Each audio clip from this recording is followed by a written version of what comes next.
Hola, eh, esta clase corresponde al segundo momento de nuestro módulo al que vamos a llamar desenfoque. En este tema vamos a platicar sobre el funcionamiento del pensamiento lateral y lo vamos a contrastar con el pensamiento tradicional. También vamos a explorar o a reflexionar sobre un par de técnicas que nos pueden ayudar a pensar nuestros problemas y a nosotros mismos de otro modo o en otro tiempo, como diría Bergson, en especial en esos momentos en donde parece que la musa nos abandona. Hay un montón de cosas que podemos hacer para salir de ese bache, pero lo más importante es, más allá de las técnicas que yo les pueda compartir, que definitivamente va a ser algo limitado, lo más importante es que tengamos el valor nosotros mismos de cambiar de perspectiva y de probar con otras cosas, con cosas nuevas. Así que así es como se aprende, así es como se aprende haciendo, y de hecho aprender haciendo es la mejor forma de aprender.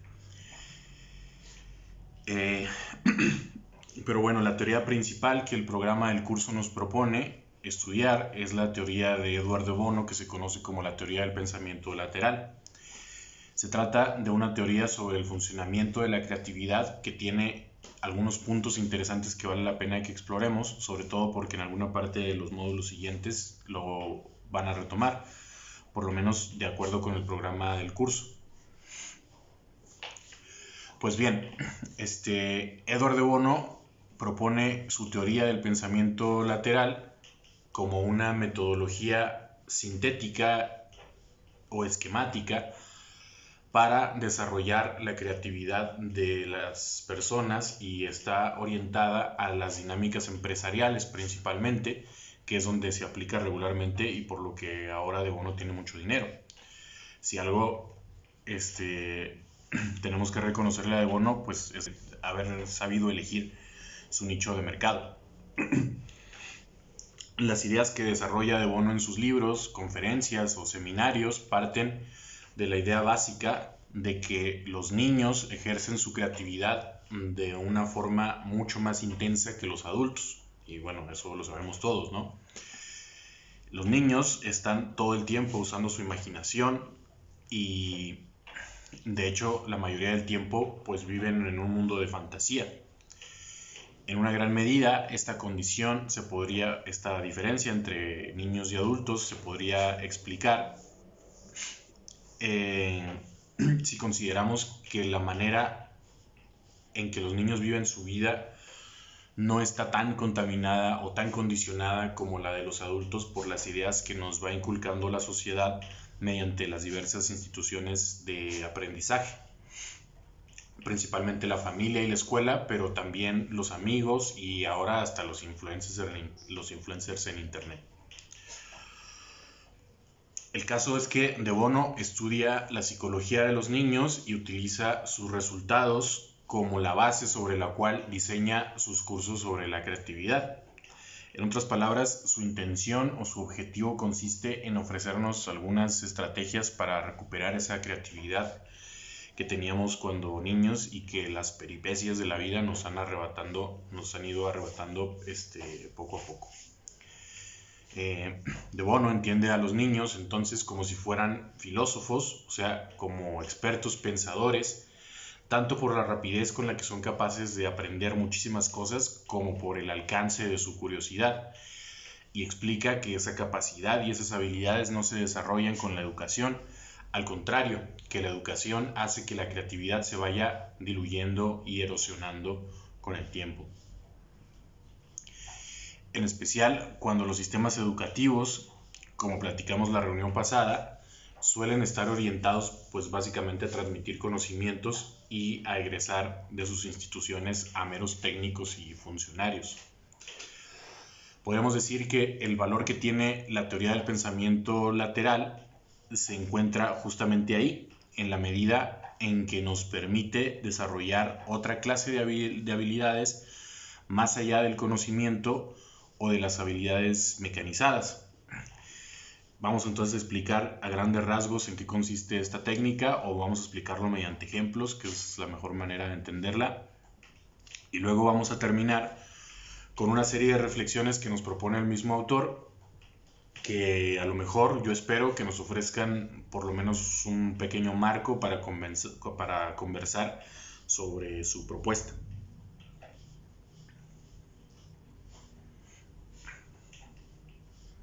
Cuando vamos a la escuela, ustedes lo recordarán mejor que yo, el profesor o profesora de matemáticas, de biología, de geografía, incluso de historia, y si nos fue tan mal, hasta del arte, nos enseñaron que los problemas tienen una solución correcta. Los exámenes de opción múltiple, de falso y verdadero, esos que eran nuestros favoritos porque no había que pensarle tanto, son la mejor prueba de que la educación por muchos años se ha entendido así. Solo hay una respuesta correcta a los problemas, así que lo mejor que podemos hacer con nuestra educación es memorizar las instrucciones de aquella secuencia lógica que nos permita llegar a esa respuesta correcta, ¿no? En mi experiencia como profesor, una mayoría importante de mis estudiantes llegan esperando que les diga yo qué poner exactamente en sus exámenes. Y luego se dan cuenta de que mis exámenes no son así y se pierden y no saben qué hacer. Se cruzan de brazos. Pero pocos o casi ninguno se atreven, a lo mejor ni siquiera se les pasa por la cabeza preguntarse cómo es que la persona que diseñó esa secuencia de instrucciones llegó a descubrirla.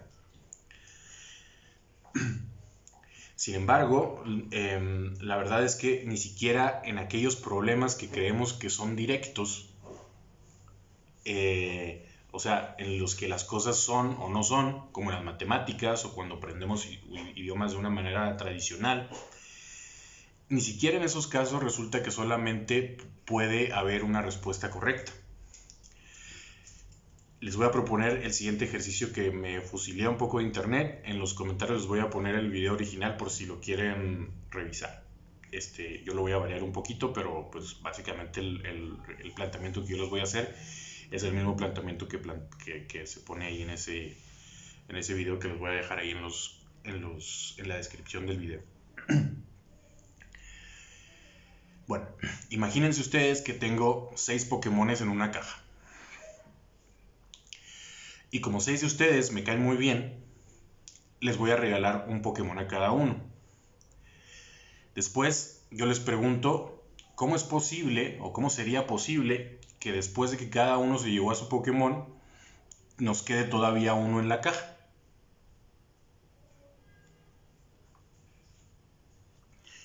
Si ustedes utilizan el pensamiento tradicional para responder a esa pregunta, podrían responder de 2 maneras.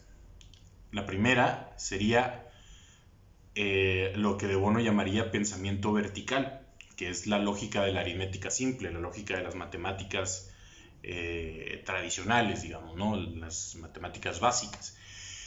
Y los que respondan así me van a reclamar que estoy fumando otra vez, ¿no? Que eso no se puede, que si hay 6 Pokémones y 6 personas se llevan un Pokémon cada una, obviamente la caja se queda vacía. Otros, a lo mejor más abusados, dirán, bueno, uno de los privilegiados que recibió al Pokémon se esperó hasta que el Pokémon pusiera un huevo y el huevo naciera, y después se llevó al Pokémon bebé y dejó al Pokémon que le habían regalado, ¿no? Esa sería otra posibilidad. Y esa posibilidad ya no sería producida o ideada en virtud de un pensamiento vertical, matemático propiamente, sino más bien por una cosa a la que le vamos a llamar pensamiento horizontal. O sea, están utilizando su capacidad para inferir una relación de causalidad. Una cosa lleva a la otra, y esa otra lleva a la otra, y así sucesivamente, ¿no? Eso es causalidad. Mientras que las limitaciones de la primera respuesta obligaron al compañero a responder que el planteamiento que yo hago es imposible, o sea, con una probabilidad 0 de resolver el problema, La compañera que usó el pensamiento horizontal, la causalidad, concluyó que, aunque técnicamente sería posible que dejar un Pokémon en la caja, eh, pues su respuesta es muy improbable, ¿no? O sea, su probabilidad de resolver el problema con esa respuesta es muy escasa o es muy remota. En cambio, si usamos lo que de Bono llama pensamiento lateral, obtendríamos a lo mejor la respuesta más eficaz que podríamos dar, que sería que la última persona que se llevó al Pokémon se lo llevó adentro de la caja.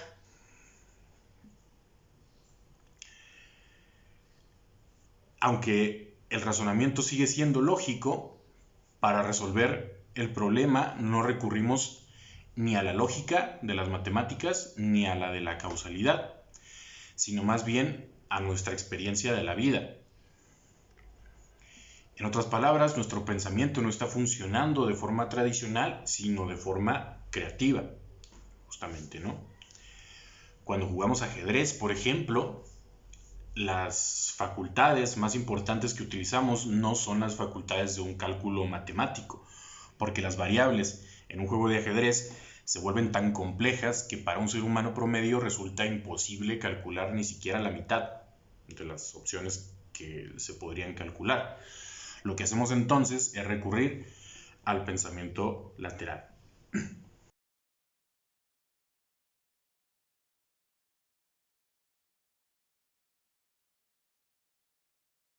If we look at the human brain as a computer, we then have to ask, what is the software we use with that computer? Well, in general, the software, at least of Western civilization, was originally designed 2,400 years ago by the Greek Gang of Three, the GG3, who were, of course, Socrates, Plato, Aristotle. We've done virtually nothing about thinking since then. Creative thinking is a skill. It's not just a matter of individual talent. It's not just a matter of sitting by the river and playing Baroque music and hoping you get inspired. That's very weak stuff. 2,000 years ago, China was way ahead of the West in science and technology. They had rockets and gunpowder and such things. What happened? What happened, the scholars in China started to believe that you could move from certainty to certainty, and as a result, they never developed the possibility system, never developed hypothesis, speculation, imagination. Progress came to a dead end. One of the very important things about creativity is that the new idea, the creative idea, must have value. Far too many people who believe they are creative think that just being different for the sake of being different is creative. It is not, and that is what gets creativity a bad name. So if you look at a door and you say doors are normally rectangular, let's make a triangular door. Now, unless you can show value for that, that is not creativity. That is just being different for the sake of being different. Now, one of the reasons people are reluctant to be creative in general is that if you try out an idea and it doesn't work, that is regarded as a mistake. Now, a big deficiency in language, certainly in the English language, is we don't have a word which says fully justified venture, which for reasons beyond your control did not succeed. So anything which did not succeed is called a mistake, and people don't like mistakes because that stands in the way of their promotion and their career. Provocation is one of the methods of lateral thinking, one of the tools of lateral thinking. It is completely contrary to the opposite of our normal logical thinking. In our normal logical thinking, you can only say things which make sense, which fit our experience and fit in with what we've said before. With a provocation, there may not be a reason for saying something until after you have said it. But because it puts us down in a different position in the patterning system, it allows us to open up new ideas. Thinking outside the box means thinking for unusual ideas, being creative. The notion is that we are all within a certain box which is formed by the constraints, by our expectations, by the concepts we use, by the perceptions we use, and we play around in that box.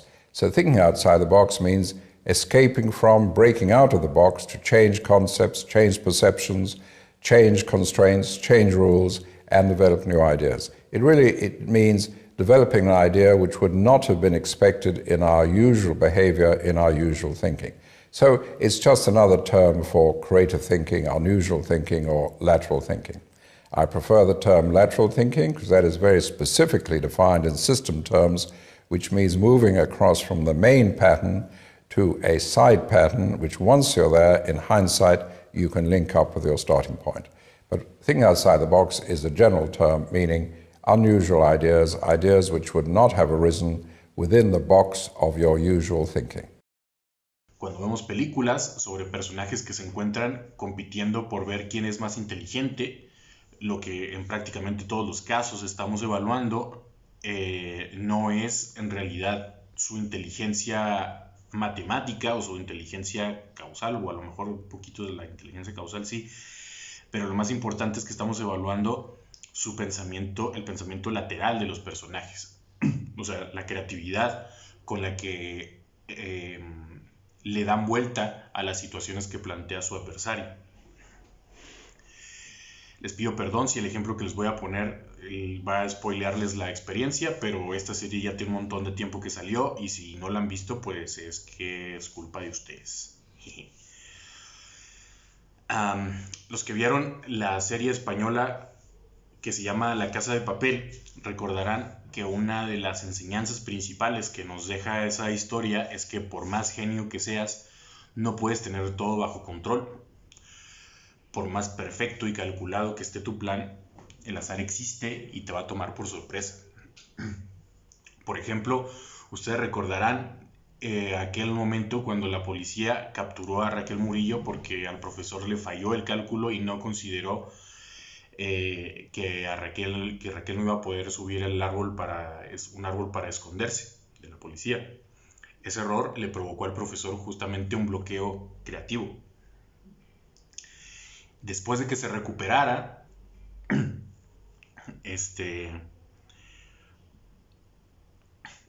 pone en marcha una cosa que se llama el Plan París, una cosa que se llamó ahí en la serie el Plan París.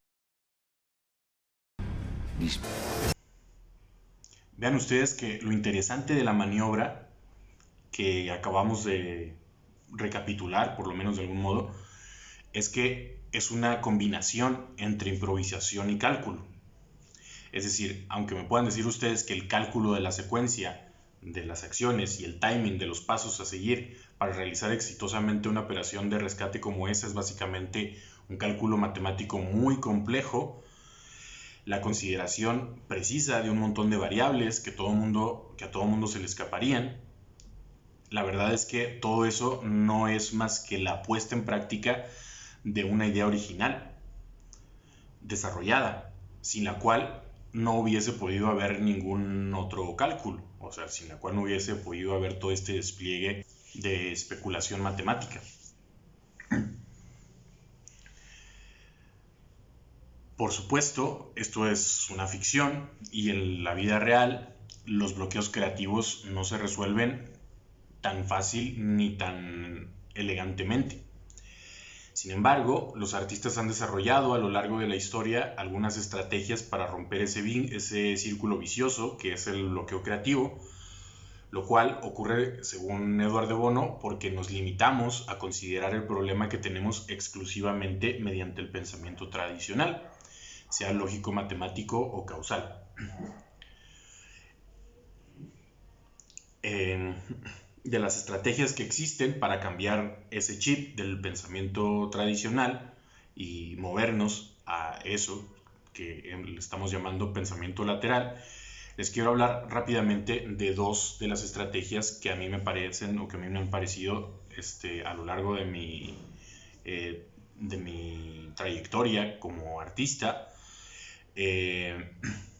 de las más útiles que existen para romper con ese bloqueo creativo.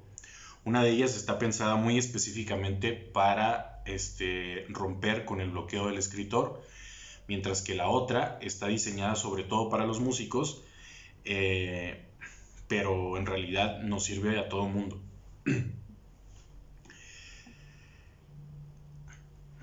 Entonces, la primera técnica se llama escritura automática, o como le llamamos ahora, psicografía.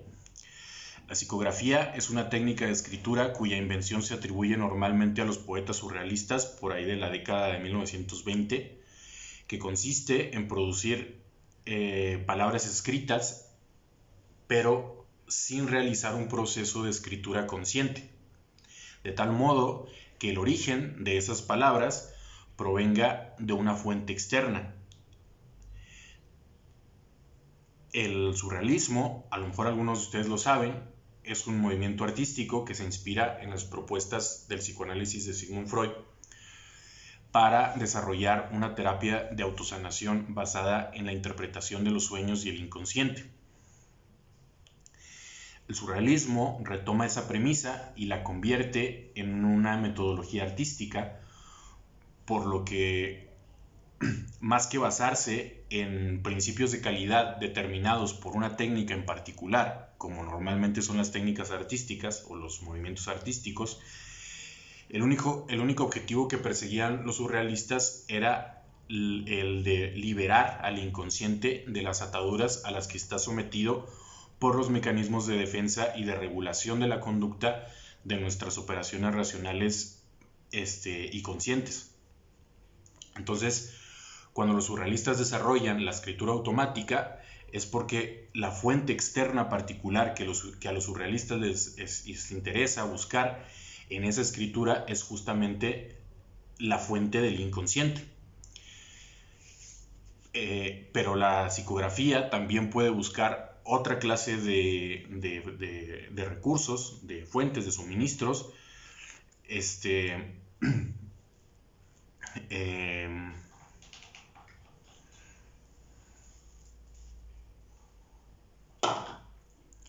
pero la psicografía también puede buscar otra clase de fuentes.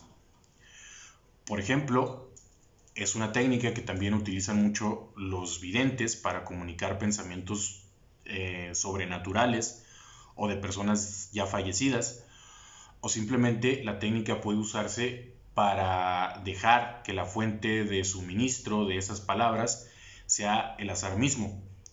Los dadaístas hacían justamente eso antes de que los surrealistas propusieran cambiar el azar por el inconsciente.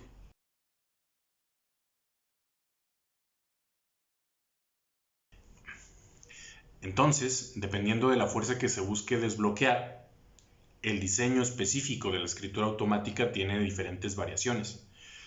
Por ejemplo, si lo que queremos es suministrar palabras mediante el criterio del azar, como los dadaístas, podemos crear poemas seleccionando palabras al azar abriendo un diccionario en cualquier parte. O aventando papelitos, o como ustedes quieran producir ese azar, ¿no? Como a ustedes se les ocurra producir y provocar ese azar.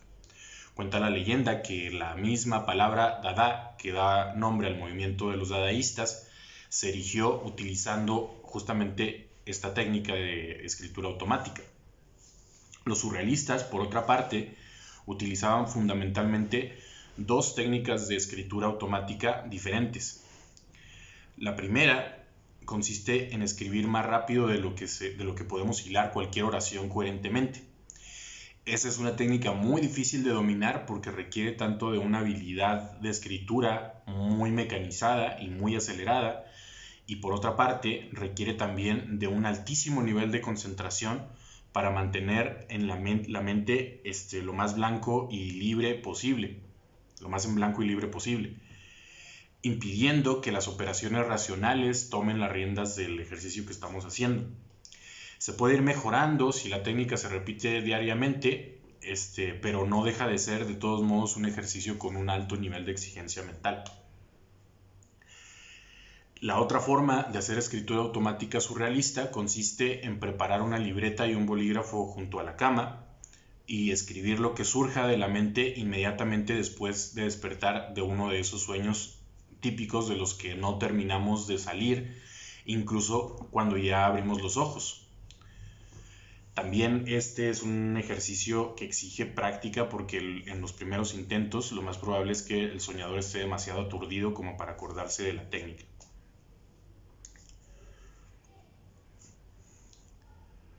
Otra técnica que es mucho menos agresiva, mucho menos demandante que la de los surrealistas, es una técnica que desarrolla Brian Eno, llamada Oblique Strategies.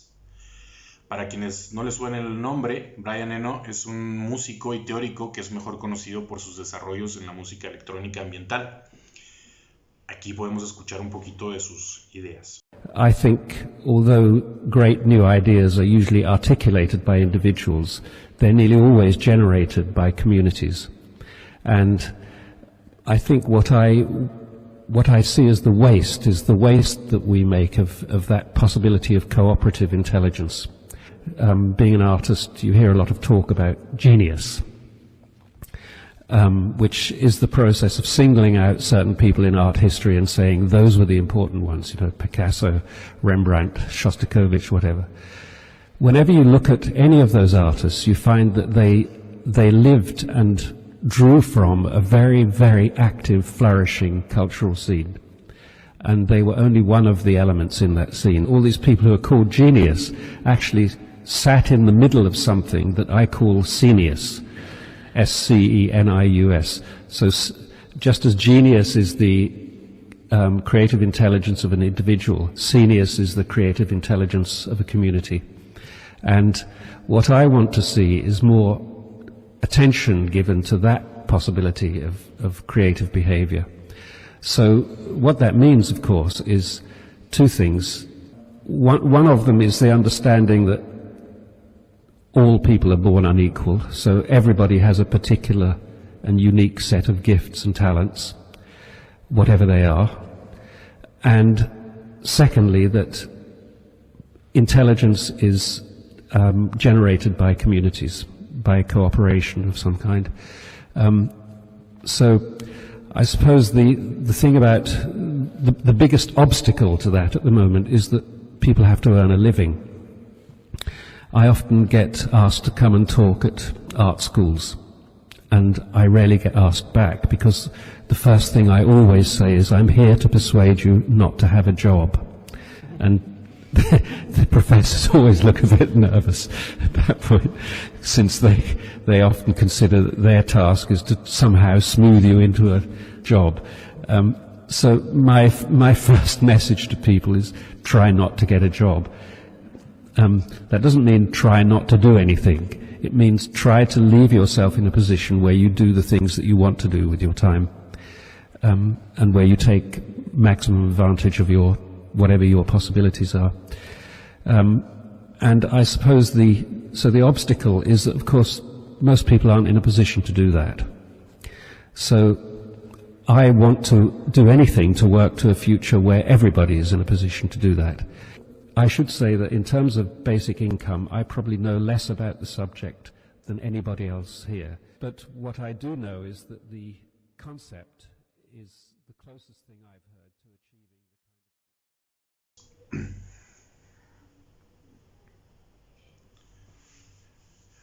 Pues bien, Brian Eno también es conocido por la coautoría de un método de desbloqueo mental al que llamó justamente Oblique Strategies, que traduciríamos como estrategias oblicuas. Si se dan cuenta, el término que utiliza Brian Eno es muy similar al término pensamiento lateral de Edward de Bono. Sin embargo, el término que elige Brian Eno me parece más preciso todavía que el de Bono, en las dos palabras que constituyen el concepto completo. Lo que de Bono quiere precisar cuando usa el concepto pensamiento lateral es distinguirlo lo más claramente posible del pensamiento vertical, o sea, de la lógica matemática formal, y al mismo tiempo del pensamiento horizontal, que son las deducciones y las inferencias que hacemos por causalidad, como ya explicamos. Sin embargo, la palabra lateral se parece mucho a pensamiento paralelo, en el sentido de que no queda muy claro en realidad que en esa lateralidad haya un cambio de dirección. En este caso, un cambio de dirección de las líneas que diverja de las líneas vertical u horizontal de las que de Bono se quiere despegar. Y ese es justamente el significado de oblicuo, que es lo que utiliza Brian Eno, que se desvía de la línea horizontal o vertical. La comparación entre el otro par de palabras es que pensamiento, por lo menos en el lenguaje coloquial, desgraciadamente no todo el mundo ha escuchado lo que nos dice Bergson sobre el pensamiento. Pensamiento es una palabra que en nuestro lenguaje ordinario nos remite justamente a la razón, al comportamiento racional, consciente y voluntario de las personas. Por eso es que creo que Brian Eno elige mejor su palabra, que es estrategia. Como ya dije hace rato, si estamos jugando ajedrez, si estamos jugando Risk o Fallout, decimos que estamos jugando juegos de estrategia, no simplemente porque son retos para nuestro pensamiento, sino que son retos para un tipo de pensamiento en particular, un pensamiento que no es del todo racional, porque en ninguno de estos juegos es probable que seamos capaces de calcular todas las opciones que tenemos a nuestra disposición. Por lo tanto, no podemos decir que nuestras decisiones obedecen estrictamente a estructuras de pensamiento ni vertical ni horizontal, puesto que por más que nos esforcemos y por más que no nos guste, tenemos finalmente que dejar una parte de nuestra decisión al azar. Y a esa clase de cálculo, que por lo tanto es un cálculo creativo y en cierta medida improvisado, así como el ejemplo de la casa de papel, le vamos a llamar estrategia.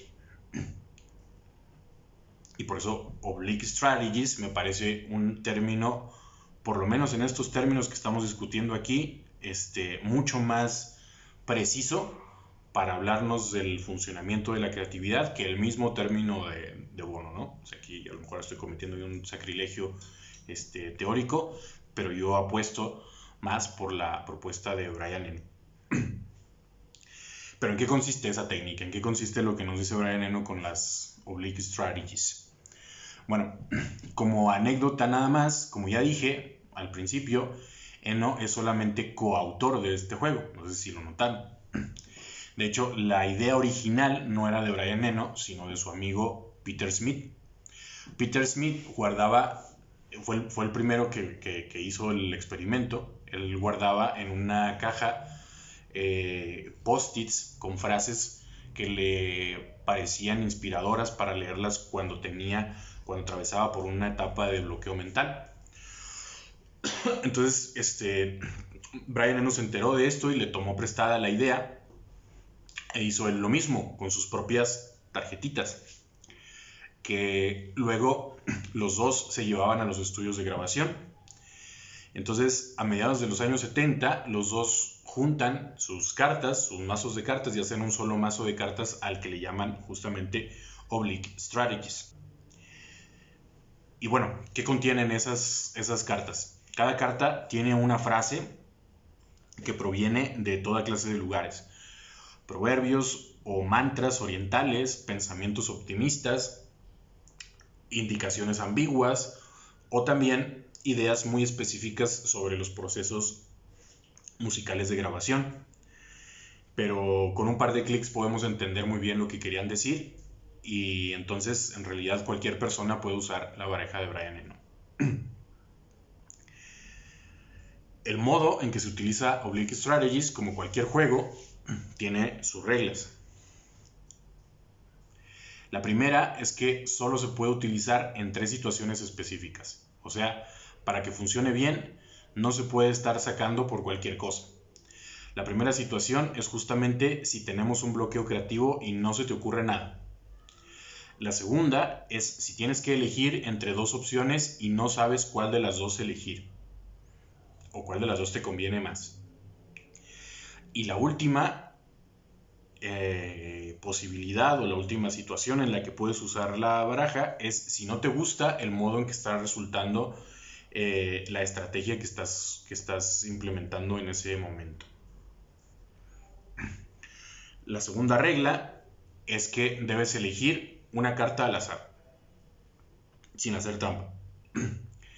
Y la tercera regla es que aunque no te guste o aunque no entiendas siquiera exactamente lo que la carta te quiere decir, tienes que obedecer lo que te dice, o tienes que hacer por lo menos el esfuerzo de hacer lo que te dice.